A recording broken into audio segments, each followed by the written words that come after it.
TV और मैं हूं आपके साथ मानवी ठाकुर। शुरुआत करते हैं आज की खास खबर।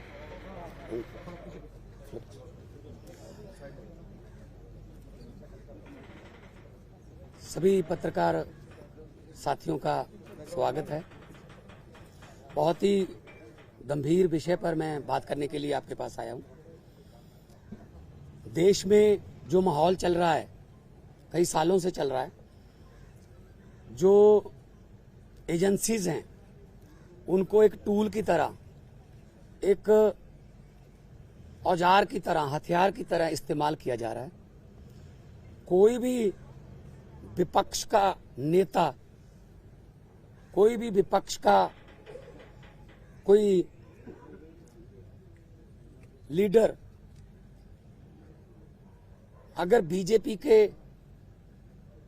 जुल्म जबर के खिलाफ बोलता है तो उसके घर पे ईडी आती है, उसके घर पे सीबीआई आती है, इनकम टैक्स आती है। और ये अनडिक्लेयर्ड इमरजेंसी की तरह देश के हालात हो गए हैं। ये बात आज मैं इसलिए कह रहा हूं कि यही बात आडवाणी जी ने कही थी कि अनडिक्लेयर्ड इमरजेंसी वाले हालात हो जाएंगे। तो आज हालात वही हैं। गवर्नर, जहां इनकी सरकार नहीं है वहां गवर्नर के जरिए, राज्यपालों के जरिए तंग किया जा रहा है। मैं भी उसका पीड़ित हूं। एक केरला के मुख्यमंत्री अभी जंतर मंतर पर आके गए। तमिलनाडु के मुख्यमंत्री अपने गवर्नर से तंग है। उनका गवर्नर भाषण ही नहीं पढ़ता, उनका लिखा हुआ विधानसभा में जो पढ़ना होता है बजट सेशन में। ममता दीदी को हर रोज तंग किया जा रहा है। हेमंत सोरेन को गिरफ्तार कर लिया। दिल्ली में अरविंद केजरीवाल साहब को जब भी कोई काम करते हैं एलजी टांग अड़ाता है बीच में। सुप्रीम कोर्ट के जरिए सरकार चलानी पड़ रही है। हम भी सुप्रीम कोर्ट में पहुंचे हुए हैं। आरडीएफ का पैसा 5500 करोड़ रूरल डेवलपमेंट फंड का पंजाब का रोका हुआ है। नेशनल हेल्थ मिशन का पैसा रोका हुआ है। 8000 करोड़ से ज्यादा पंजाब का पैसा रोक रखा है। हम कोई भीख थोड़ी मांगते हैं, वो हमारे टैक्स का पैसा है, पंजाब के लोगों का हिस्सा है, वो योगदान है। फिर गवर्नर्स के जरिए सुप्रीम कोर्ट में मुझे जाना पड़ा गवर्नर के खिलाफ कि जी बजट सेशन नहीं होने दे रहे। सुप्रीम कोर्ट में स्टालिन जी सुप्रीम कोर्ट में, केरला के मुख्यमंत्री सुप्रीम कोर्ट में, अरविंद केजरीवाल जी, हर बात पे सुप्रीम कोर्ट में जाना पड़ रहा था। सुप्रीम कोर्ट के 5-0 के बेंच ने कहा सर्विसेज जो हैं वो अरविंद केजरीवाल जी के पास, सरकार के पास रहनी चाहिए। सुप्रीम कोर्ट का 5-0 का फैसला नहीं माना। उसी दिन ऑर्डिनेंस जारी करके कहते नहीं, अरविंद केजरीवाल को काम नहीं करने देंगे हम। क्या अस्पताल बनाने वाला, आज दिल्ली में अस्पताल बनाने वाला, जिसने पूरे देश में हेल्थ क्रांति लेके आई,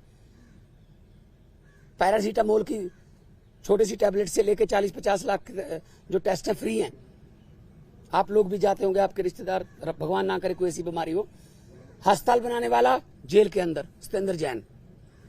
दिल्ली में स्कूल बनाने वाला, जिसने लाखों बच्चे, गरीबों के बच्चे नीट, एमबीबीएस, आईआईटी में जाने योग्य कर दिए, मनीष सिसोदिया जेल के अंदर है। राज्यसभा में मोदी जी के खिलाफ उठ के बोलने वाला संजय सिंह अंदर है। अभी अरविंद केजरीवाल साहब को ले गए। मतलब मुझे समझ नहीं आती कि देश में लोकतंत्र है कहां है। टीवी पत्रकार कोई अगर ऐसी रिपोर्टिंग कर दे, पत्रकार को पकड़ के लेके जाते हैं।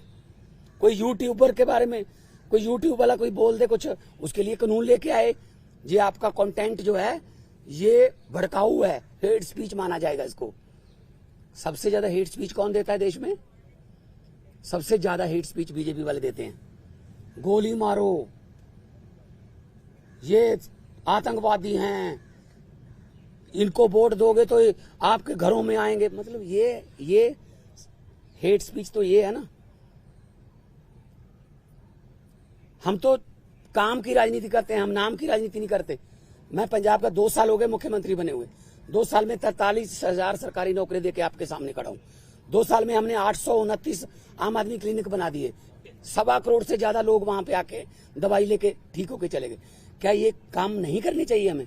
वो आम आदमी क्लिनिक को बंद कराने के लिए नेशनल हेल्थ मिशन का पैसा रोक रखा है, ये ना बनाओ जी। फिर 26 जनवरी की परेड में पंजाब की झांकी नहीं हुई, क्यों जी? आजादी में 80% योगदान हमारे बुजुर्गों का, हमारे पुरखों ने कुर्बानियां दी, और 15 अगस्त और 26 जनवरी आप पंजाब के बिना मना लोगे? कैसे मना लोगे? How dare you are. किसने, वो होते कौन है शहीद भगत सिंह की झांकी को, जिसमें शहीद भगत सिंह, करतार सिंह सराभा, लाला लाजपत राय, मदन लाल ढींगरा, जलियांवाला बाग का कांड, जिसमें वो थे झांकी में, उनको रिजेक्ट करने वाले ये कौन होते हैं? ये भगत सिंह से बड़े हो गए, जिन्होंने देश लेके दिया, अब उन्हीं के खिलाफ कर रहे हैं।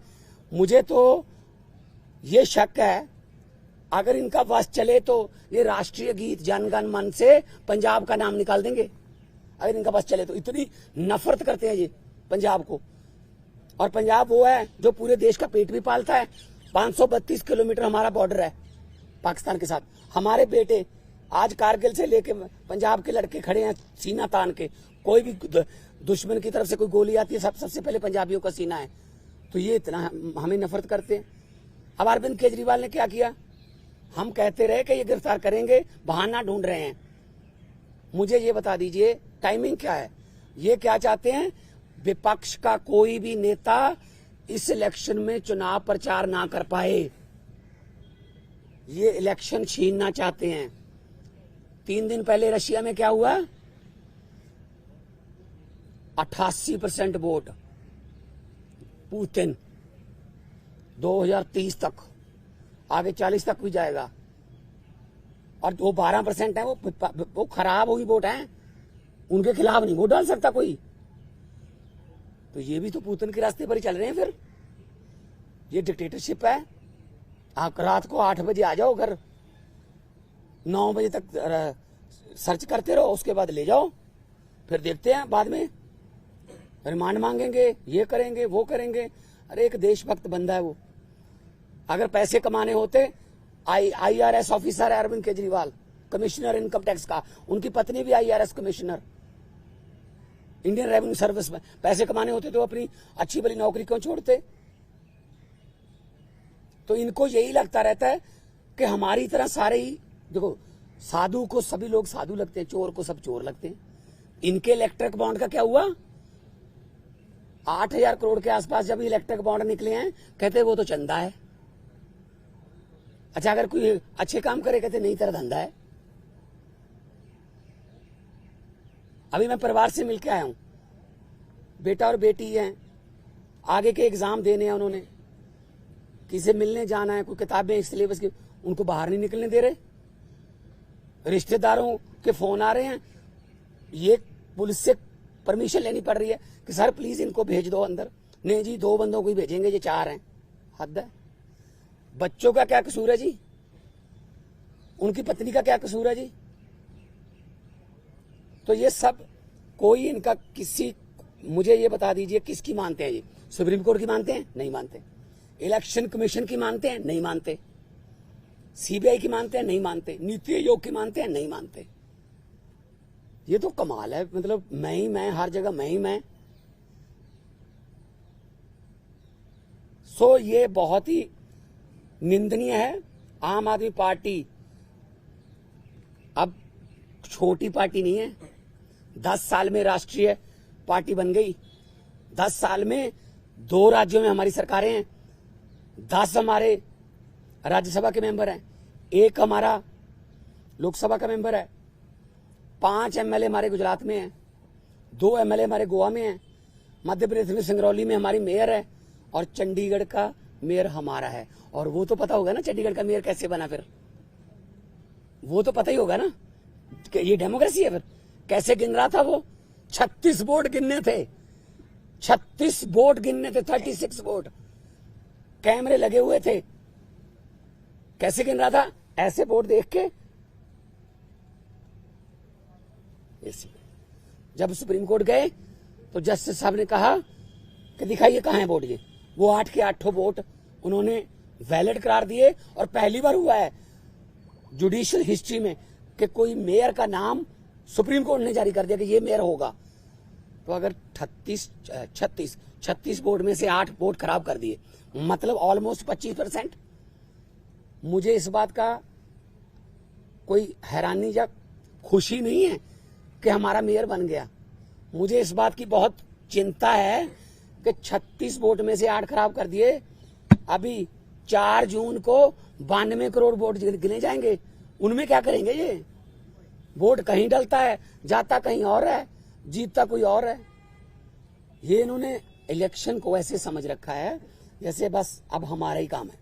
हम कहते रहे, पिछली बार भी अरविंद केजरीवाल जी ने कहा था कि अगर ये आ गए ये संविधान बदल देंगे, और बाबा साहब का, डॉक्टर भीमराव अंबेडकर जी का संविधान बचाना है। अभी जो देश में चल रहा है पूरी दुनिया देख रही है, उसको सबको पता है। लेकिन ऐसे किसी पड़ोसी या किसी विदेशी राष्ट्रपति से कहलवा लेना कि यू आर द मोस्ट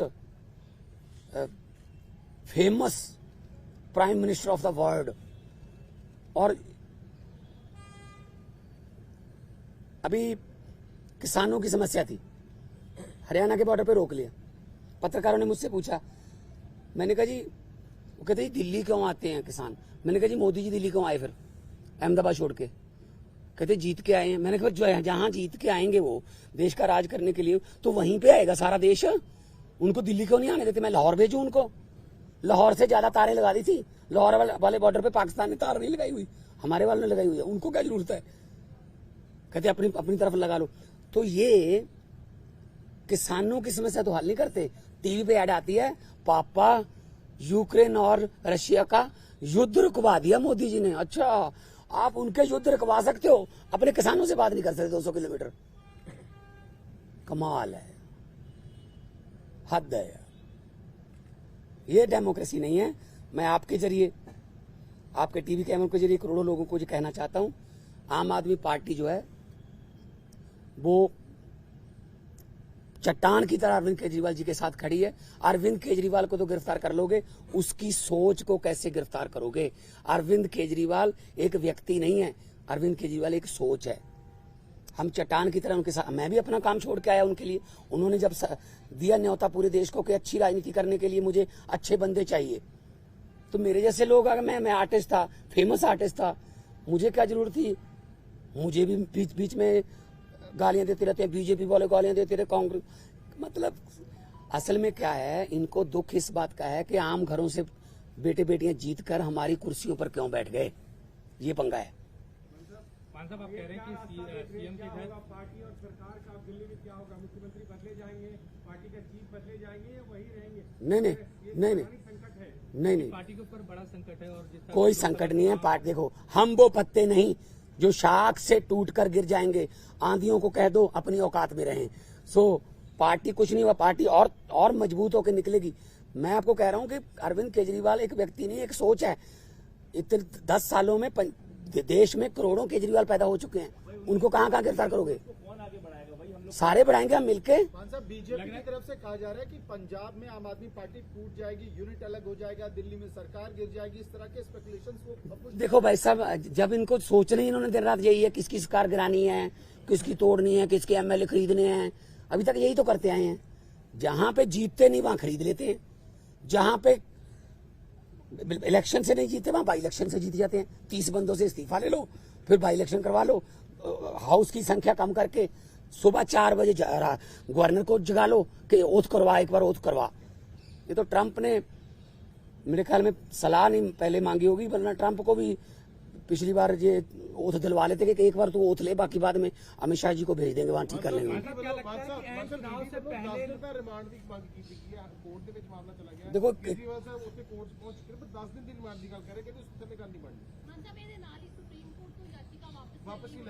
ਉਹ ਤਾਂ ਦੇਖੋ ਸਾਡਾ ਲੀਗਲੀ ਫੈਸਲਾ ਹੈਗਾ ਕਿ ਅਸੀਂ ਨੀਚੇ ਵਾਲੀ ਕੋਰਟ ਦੇ ਵਿੱਚ ਹੀ ਜਾਵਾਂਗੇ, ਪਰ 10 दिन ਦਾ ਰਿਮਾਂਡ ਮੰਗਣਗੇ, 15 ਦਾ ਮੰਗਣਗੇ, फिर जुडिशियल रिमांड होगा, फिर जमानत कैंसिल कराओगे, आ होगा। जब किसी की मानते ही नहीं है, या तो 5-0 का फैसला ही नहीं माना जब सुप्रीम कोर्ट का, तो किस पे भरोसा करेंगे? तो इसलिए हमें कोई डर नहीं है। ये कोर्ट फैसला करेगी कि कितना रिमांड देना है। मान जी, हाँ। कोर्ट में अभी कहा गया कि केजरीवाल इस पूरे मामले के मुख्य आरोपी हैं। इस पर आपकी क्या प्रतिक्रिया है? केजरीवाल क्या क्या कहा? इस पूरे मामले में मुख्य आरोपी असल में बीजेपी को खत्म करने में मुख्य आरोपी वही है। बीजेपी को डर ही वही है कि यार केजरीवाल अगर आ गया ना, ये हमें इससे डर है। उनको कांग्रेस से क्या डर? उनको बाकी पार्टियों की पता नहीं कितने इतनी बड़ी बड़ी फाइलें बना के रखी हुई हैं, झूठी सच्ची बना के रखी हुई हैं। एक ही पार्टी है जिससे बीजेपी को डर लगता है, आम आदमी पार्टी, क्योंकि इतना तेजी से जा रही है आगे। तो इनको लगता है यार ये जहां भी जाते हैं, तो अभी पंजाब में देख लेंगे। पंजाब में हमने कहा है 13 जीरो का, अभी दिल्ली में अच्छा जा रहा है, अभी कुरुक्षेत्र में, गुजरात में, हम सब जगह पे जाएंगे। तो इसीलिए उनको मुख्य आरोपी लग रहा है। जो भी भारतीय जनता पार्टी के लिए खतरा है वो मुख्य आरोपी है। इंडिया अलायंस के बड़े लीडर्स आज इकट्ठा हो रहे हैं। इंडिया अलायंस के बड़े लीडर्स की मीटिंग है अरविंद केजरीवाल की गिरफ्तारी को लेके। अब वो चिंतित हैं कि पहले हेमंत सोरेन की गिरफ्तारी हुई, अब अरविंद केजरीवाल की हो रही है। तो इकट्ठा स्ट्रैटेजी बनाने की तैयारी में है क्या आप लोग? बिल्कुल बिल्कुल मीटिंग करेंगे। मैं भी उस मीटिंग में जाऊंगा। पहले भी मैं सभी मीटिंगों में जाता रहा हूं, अरविंद जी के साथ जाता रहा हूं मैं, चाहे बेंगलोर हो, मुंबई हो, पटना हो। तो इंडिया अलायंस में जो मीटिंग होगी उसमें, क्योंकि ये मामला अकेला अरविंद केजरीवाल का नहीं है, ये मामला डेमोक्रेसी को बचाने का है, ये मामला लोकतंत्र को बचाने का है। ਗੱਲ ਹੋਈ ਹੈ 2 ਘੰਟੇ ਕੱਲ ਪੂਰੀ ਜਿਹੜੀ ਹੈ ਛਾਨਬੀਨ ਚੱਲੀ ਹੈ। ਕਹਿੰਦੇ ਕਿ ਨਿਕਲ ਕੇ ਕੁਝ ਨਹੀਂ ਸਾਹਮਣੇ ਆਇਆ, ਪਰ ਫਿਰ ਵੀ ਜਿਹੜੀ ਹੈ ਕੀ ਹੈ ਪਰਿਵਾਰ ਨੇ ਮਾਨ ਸਾਹਿਬ ਇਹ ਵੀ ਦੱਸੋ। परिवार हौसले से देखो, केजरीवाल साहब की जो पत्नी है, उन्होंने कोई पहली बार नहीं ऐसा देखा।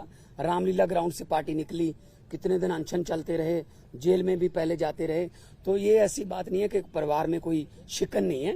हाँ, लेकिन आम आदमी पार्टी को जो ये कह रहे हैं कि डीरेल कर देंगे, प्रचार नहीं करने देंगे, ये इनकी गलतफहमी है। क्योंकि प्रचार में तो हम दुगना तिगना जो जोश है उसके साथ जाएंगे। और हमारे सभी अभी मैं जाऊंगा अपना गोपाल राय जी से, पंकज गुप्ता जी से, सबसे जो है हमारी पीएसी है, हाईकमांड है, उनके साथ मीटिंग करूंगा।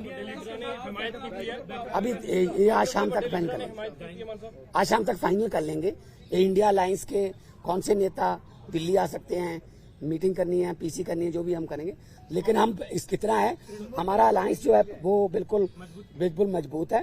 अलायंस के पूरे साथियों ने विरोध भी किया है, और आने वाले दिनों में और ज्यादा हम इलेक्शन कमीशन को भी लिखेंगे कि एक नेशनल पार्टी के नेशनल कन्वीनर को आप पकड़ के आप उस समय जब प्रचार करने जा रहा है, तो ये क्या डेमोक्रेसी हो गई? आपने शिवसेना तोड़ दिया, आपने, है जी, आपने शरद पवार की पार्टी तोड़ दी, ठीक है, आपने जो चाहते हो कि इसको तोड़ दो, इसका चुनाव चिन्ह छीन लो, इसका ये छीन लो, ये छीना छपटी ज्यादा देर नहीं चलती। मैं इतना झूठ चल रहा है देश में, मैंने पार्लियामेंट में भी कहा था, ये क्या कर रहे हैं, ये देश को तोड़ने की बातें कर रहे हैं। ये देश के टुकड़े, असल में टुकड़े गैंग ये हैं जो देश को तोड़ने की बातें कर रहे हैं। मैंने पार्लियामेंट में बोला था कि लंबे सफर को मीलों में मत बांटिए, कौम को कबीलों में मत बांटिए। एक बहता दरिया है मेरा भारत देश, इसको नदियों और झीलों में मत बांटिए। हमारी पार्टी जो है वो बहुत जोश में है, जगह जगह पे आज पूरे देश में विरोध भी किया है। और अरविंद केजरीवाल इस संकट के समय से बड़े नेता बन के उभर के आएंगे। और लोगों को आज पता चल गया कि कैसे ये दमनकारी नीतियां जो इनकी बीजेपी की हैं, कि लोकतंत्र में अगर हम नहीं जीते, जो जीत गया उसको दबा लो, ये चलेगा नहीं। आपके ऊपर में अब ज्यादा जिम्मेदारी आ गई, क्या लगता है कि आप उस भूमिका में होंगे, केजरीवाल जी वाली भूमिका में? नहीं, देखिए